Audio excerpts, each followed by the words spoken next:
Welcome to my channel set tax சேனலுக்கு உங்களை அன்புடன் வரவேற்கிறேன். இனிய வீடியோவில் நகை சீட்டு திட்டத்தில் நான் ஏன் முதலீடு செய்யாமல் இருக்கிறேன் அப்படிங்கிறதுக்கான ஒரு 10 காரணம் இருக்குது. அதில் 11வது காரணம் வேறு லெவல். ஃபஸ்ட்டு என்ன 10 காரணங்கிறத இந்த வீடியோவில் பார்த்துட்டு இந்த வீடியோட ஃபைனலாக நான் 11வது காரணத்தை சொல்கிறேன். நான் கொஞ்ச நாளைக்கு முன்னாடி வீடியோ போட்டிருந்தேன், எப்படி நான் தங்கம் சேமிக்கிறேன் அப்படின்னு சொல்லிட்டு. நான் கூட ஒரு டிஜி கோல்டு ஆப்பில் நான் இன்வெஸ்ட் பண்ணேன். அதுக்கப்புறம் எனக்கு கொஞ்சம் பயமாக இருந்துச்சுன்னு சொல்லிட்டு எவ்வளோ ஒரு 10,000 என்னவோ நான் பண்ணேன். அதுக்கப்புறம் அதுக்கான அந்த அமௌண்ட்டுக்கு தேவையான அந்த நகையை வாங்கிட்டு தங்க காசாக வாங்கிட்டு நான் பண்ணலை. ஸோ அந்த வீடியோவிலே நான் சொல்லியிருந்தேன், நான் இந்த டிஜி கோல்டுக்கோ இல்லை இந்த மாதிரி நகை சீட்டோ நான் யாருக்குமே சஜஸ்ட் பண்ண மாட்டேன் அப்படின்னு சொல்லிட்டு நான் அந்த வீடியோவில் எண்டில் சொல்லியிருந்தேன். ஏன்னா அதில் எனக்கு நிறைய பேர் கேட்டிருந்தீங்க, அதில் நம்பிக்கை இல்லை, ஏன் நீங்கள் செய்ய மாட்டேங்கிறீங்கன்ட்டு. ஸோ அதுக்கான டீட்டெயில்டு வீடியோவாக தான் நான் இந்த வீடியோவை போடுறேன். நகை சீட்டு கட்டி நிறைய பேர் வாங்குறீங்க, அதில் நிறைய லாபம் இருக்குதுன்னு சொல்லி நிறைய பேர் வாங்குறீங்க. அது உங்களுடைய தனிப்பட்ட கருத்து, அதில் நான் தலையிட விரும்பலை. நான் எதுக்கு நகை சீட்டு கட்ட மாட்டேங்கிறீங்கன்னு சப்ஸ்கிரைபர் கேட்டதுனால நான் அது நகை சீட்டில் இருக்கக்கூடிய மைனஸாக பார்க்குற விஷயங்களை மட்டும்தான் இந்த வீடியோவில் சொல்லியிருக்கேன். அது உங்களோட தனிப்பட்ட விருப்பம். நகை சீட்டு கட்டுறதும் கட்டாதும் உங்களோட தனிப்பட்ட விருப்பம். ஸோ அதனால் யாரையுமே நகை சீட்டு போடுறவங்கள நான் தப்புன்னு சொல்ல வரல. நான் போடாததுக்கான காரணமாக மட்டும்தான் இந்த வீடியோ இருக்கும். வாங்க ஃப்ரெண்ட்ஸ், நம்ம வீடியோக்குள்ளே போயிடலாம்.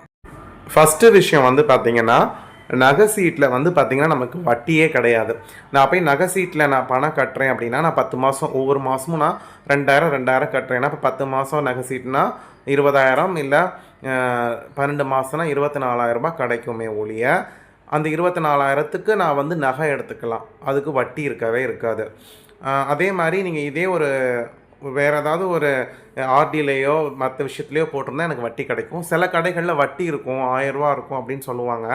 ஆனால் நம்ம 3 மாதம் கழித்து அந்த வட்டி கொடுக்குற மாதிரி கொடுத்து அந்த நகை எடுக்கும்பொழுது ஜிஎஸ்டி, செய்கூலி, சேதாரம் அப்படின்னு நம்ம 20,000க்கு நம்ம பணம் 20,000க்கு இருக்குது அப்படின்னா, அவங்க 1,500 வட்டி கொடுத்துட்டு பார்த்திங்கன்னா நமக்கு 17,000 16,000 ஒருத்தர் நகை தான் கிடைக்கும். ஜிஎஸ்டி, செய்கூலி, சேதாரம்னு சொல்லிடுவாங்க.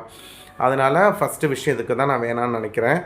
அப்புறம் நிறைய நிறுவனங்கள் நம்பகமாக இருக்குது. நிறைய நகை சீட்டு பார்த்திங்கன்னா நகை சீட்டு நடத்தக்கூடிய நிறுவனங்கள் நம்பகமாக இருந்தாலும் எனக்கு ஒரு பயம். ஏன்னா எங்கள் வீட்டில் எங்கள் அம்மா நான் சின்ன பிள்ளையாக இருக்கும்பொழுது எங்கள் அம்மா எங்கள் அம்மாவும் பெரியம்மாவும் நகை சீட்டு கட்டினாங்க. 2 மாதமாக என்னவோ கட்டினப்பவே அந்த நகைக்கடையை மூடி எடுத்துகிட்டு ஓடி போயிட்டாங்க.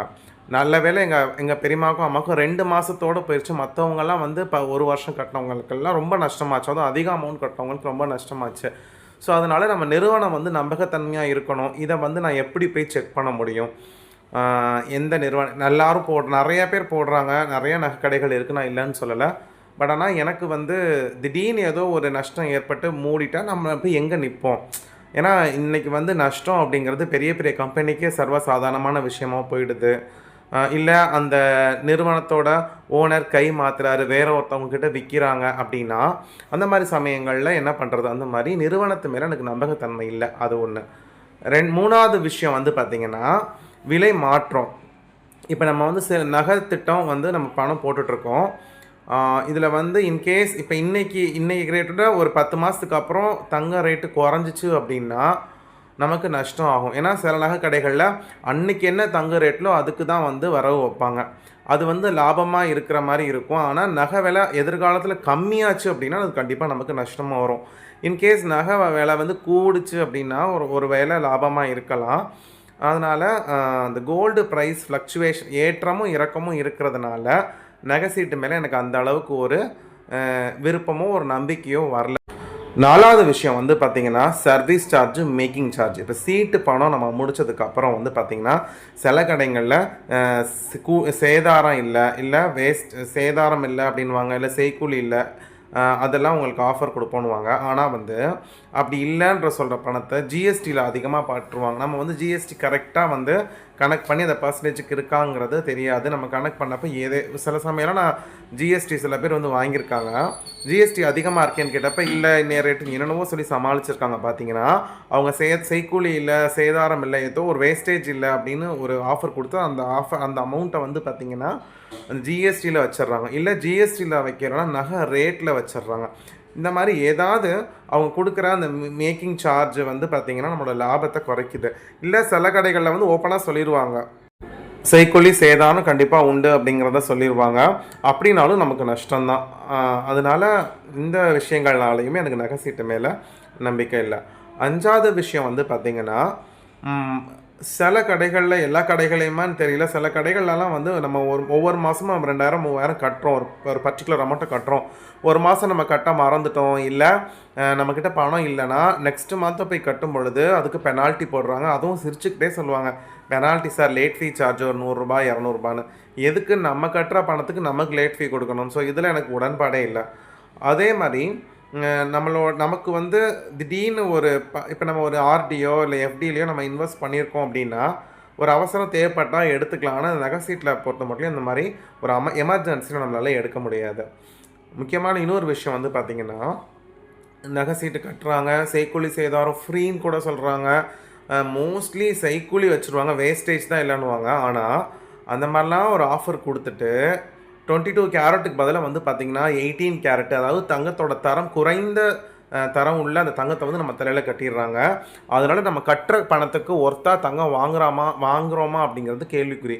இது வந்து எக்ஸாம்பிள் வந்து பார்த்திங்கன்னா, என்னோடய ஒய்ஃபோட ஒரு நகையே 15 பவுனுக்கு எடுத்த நகையில் கிட்டத்தட்ட ஒரு 7 பவுனுக்கிட்ட இருக்கிற நகை வந்து பார்த்திங்கன்னா 18 கேரட்டுக்கு குறைவாக தான் இருக்குது. தங்கம் வந்து ரொம்ப கம்மியாக இருக்குது. காப்பர் உள்ளே வச்சு அரைச்சிருக்காங்க, அரக்கு வச்சு அந்த இதை பண்ணி வெயிட்டெல்லாம் போட்டு ஏமாற்றிருக்கிறாங்க. இந்த மாதிரி நிறையா விஷயம் வந்து பண்ணுறாங்க. ஆஃபர் கொடுக்குறேங்கிற பேரில் தங்கத்தோட தூய்மையில் வந்து கை வச்சிட்றாங்க. அடுத்து வந்து 8வது விஷயம் வந்து பார்த்திங்கன்னா, சட்டப்பூர்வ பாதுகாப்பு இருக்கா அப்படின்னு கேட்டால், நகை சீட்டுக்கு வந்து அது நான் பேங்கிங் தான். ஸோ இதுக்கு வந்து ஆர்பிஐ வந்து நமக்கு எந்த விதமான ஒரு சப்போர்ட்டோ ஒரு அத்தாரிட்டியோ கொடுக்கல. அதே மாதிரி வங்கி இல்லைன்னா என்பிஎஃப்சின்னு சொல்கிறாங்க இல்லையா, அந்த நேஷ்னல் பேங்கிங் ஃபெடரல் கார்ப்பரேட், அவங்களோட அந்த உறுதி எதுவுமே கிடையாது. ஸோ இது வந்து முழுக்க நம்மளுடைய நம்பிக்கையின் பேரில் மட்டும்தான் இதை நம்ம கட்டுறோம். ஸோ எனக்கு வந்து அந்த நம்பிக்கை இல்லை, அதனால் நான் கட்டலை. நெக்ஸ்ட்டு விஷயம் வந்து பார்த்திங்கன்னா, விளம்பரத்தில் என்ன சொல்கிறாங்கன்னா, நீங்கள் 1 மாதத்துக்கான தவணை ஃப்ரீ அப்படின்னு சொல்லுவாங்க. இப்போ நான் 4000 நகை சீட்டு கட்டுறேன் 10 மாதத்துக்கு, நான் மொதல் மாதத்துக்கான 4000 அவங்க கொடுத்துருவாங்க, மிச்சம் நான் 9 மாதத்துக்கு கட்டுறோம். ஆனால் இப்படி சொல்லிவிட்டு அதுக்கப்புறம் வரக்கூடிய ஜிஎஸ்டி செய்கூலி சேதாரத்தில் அந்த அமௌண்ட்டில் எப்படியாவது எடுத்துருவாங்க. அவங்க எதுவுமே நமக்கு ஃப்ரீயாக கொடுக்க மாட்டாங்க. இதை வந்து நான் 100% அடைச்சி சொல்வேன். நகை சீட்டு வாங்குறப்ப நம்ம ஒரு 20,000க்கு ஒர்த்து வாங்கணுன்னா கண்டிப்பாக வாங்கவே முடியாது. மொத்தமே 12,000 8,000 நமக்கு எப்படி நஷ்டம் வரும். அந்த அளவுக்கு கம்மி மதிப்பு தான் நமக்கு கிடைக்கும். ஏதாவது அந்த சார்ஜ் இந்த சார்ஜ்னு சொல்லி நம்ம எக்ஸ்ட்ரா பணம் கொடுக்குற மாதிரி தான் இருக்கும். அதே மாதிரி நகை சீட்டு கட்டுற காலத்தில் தங்க விலை ஏறுச்சு அப்படின்னாலுமே நமக்கு நஷ்டம்தான். சில கடைகள் தான் வந்து பழைய தங்க ரேட்டை வந்து என்னைக்கு நீங்கள் கொடுக்குறீங்களோ அன்றைக்கி என்ன தங்கம் ரேட்டோ அந்த வரவு வைப்பாங்க. ஆனால் சில கடைகளில் அப்படி கிடையாது. நீங்கள் ஒவ்வொரு மாதமும் நீங்கள் நகை சீட்டு கட்டணும். நீங்கள் நகை சீட்டு முடிகிறப்ப என்ன தங்க ரேட்டு இருக்கோ அந்த அளவுக்கு தான் நீங்கள் தங்கம் எடுத்துக்க முடியும். அப்படிங்கிற பட்சத்தில் உங்களுக்கு வந்து அன்றைக்கி விலை ஏறி இருந்துச்சு அப்படின்னா நீங்கள் எக்ஸ்பெக்ட் பண்ணுற தங்க அளவு குறையலாம். ஏன்னா விலை ஏற்றம் வந்து கண்டிப்பாக பாதிச்சிரும். 10 ரீசன் போக இந்த 11வது ரீசன் தாங்க என்னை வந்து ரொம்பவே யோசிக்க வச்சுச்சு. நீங்கள் பாருங்களேன், இப்போ நம்ம நகை சீட்டு கட்டுறோம். ஒரு நகை கடைக்கு ஒரு 100 பேர் 1000 ரூபாய் சீட்டு கட்டுறோம். மாதம் 1000 ரூபா கட்டுறோன்னா ஒரு மாதத்துக்கு ஒருத்தர் 1000 ரூபாய்னா 100 பேர் எவ்வளோ கட்டுவாங்க? 1,00,000 ரூபா கட்டுவாங்க. 1,00,000 ரூபா அந்த நகை கடைக்கு நம்ம எந்த விதமான வட்டியுமே இல்லாமல் கொடுக்கக்கூடிய ஒரு கடன். அவங்க அந்த 1,00,000 ரூபாயை வாங்கி அவங்களுக்கு தேவைப்படக்கூடிய தங்கத்தை வாங்கிடுவாங்க. ஸோ அவங்களோட பணத்தையே போடாமல் நம்ம நகை சீட்டு பணமே அவங்களுக்கு வட்டி இல்லாத கடன். ஆனால் நம்ம கட்டுற பணத்துக்கு நம்ம வந்து ஜிஎஸ்டி எல்லாமே கட்டி நகை எடுக்கிற மாதிரி இருக்கும். அப்போ அவங்களுக்கு தேவையான பொருளை அவங்க லாபம் சம்பாதிக்கிறதுக்காக நம்மளோட நகை சீட்டு பணத்தை யூஸ் பண்ணிப்பாங்க. அதுக்கு அவங்களுக்கு வட்டி கிடையாது. ஆனால் நகை சீட்டு கட்டுற எனக்கு வந்து நிறையா வந்து ஃபினால்ட்டி இருக்கிற மாதிரியும் நிறைய நஷ்டம் இருக்க மாதிரியும் எனக்கு தோணுது. இப்போ அந்த 1,00,000 ரூபா அவங்களுக்கு வெளியில் போய் கடை வாங்கி இப்போ அவங்க நகை வாங்கணும். அவங்கக்கிட்ட அவங்க நகை கடைக்காரங்கிட்ட இப்போ பணம் இல்லை நகை வாங்குறதுக்கு. வெளியில் போய் 1,00,000 ரூபா கடை வாங்கினாங்கன்னா அவங்க அந்த கடனுக்கு வட்டி கட்டணும். ஆனால் இதே நகை சீட்டு அப்படிங்கிற பேரில் நம்மக்கிட்ட வாங்குகிற அந்த அமௌண்ட்டு வாங்கி அவங்க தங்கம் எடுத்து விற்கலாம். அவங்களுக்கு வட்டியில்லா கடன் மாதிரி. ஸோ அப்போ நகை சீட்டு கட்டுறது அப்படிங்கிறது நகை சீட்டு அதாவது இந்த சீட்டு நடத்துகிற நகை கடைகளுக்கு தான் லாபமே ஒழிய எனக்கு லாபமாக எனக்கு தோணலை. ஸோ இந்த ரீசன்னால தான் நான் நகை சீட்டு கட்டலை. ஸோ எனக்கு எப்போ தேவையோ அப்போ நான் சேர்த்து பணத்தை சேர்த்து தங்க நகை வாங்குறது தான் எனக்கு லாபமாக படுது. நகை விலை ஏற தான் செய்யும், அதை பற்றி வேறு வழி இல்லை. வேறு கம்மியாகிறப்ப நம்ம வாங்கிக்க வேண்டியது தான் என்னுடைய கருத்தாக இருக்குது ஃப்ரெண்ட்ஸ். இந்த வீடியோ பற்றின உங்களோட கமெண்ட்டை மறக்காமல் கமெண்ட் பாக்ஸில் சொல்லுங்கள். அடுத்த ஒரு நல்ல வீடியோவில் உங்கள் எல்லாரையும் பார்க்குறேன். Bye friends.